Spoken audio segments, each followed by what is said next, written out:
Did you ever think you'd see a guy as smart as Lindsey Graham make spelling mistakes right out in public? I never did. He's way smart. But a tweet the senator from South Carolina put out just a few days ago, here, take a look.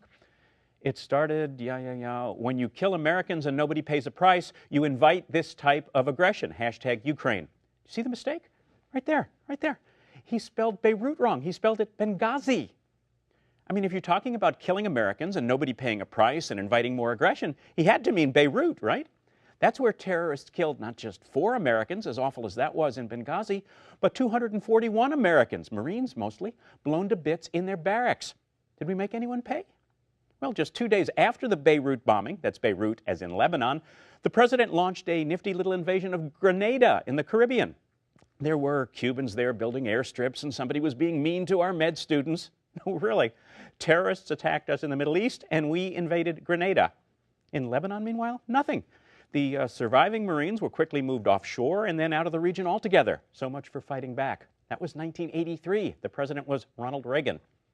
Okay, so you don't want to blame Ronald Reagan for Ukraine? How about George W. Bush?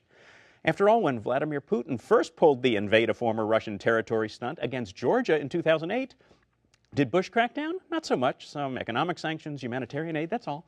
Or let's be bipartisan blamers. How about Bill Clinton, who pretty much sat still after 2 of our embassies were bombed in Africa in 1998?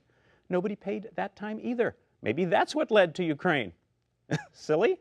But to think Benghazi did it? Well, you'd have to believe that if Benghazi had never happened, Putin would have watched Ukraine slipping out of Mother Russia's grasp and said, no problem.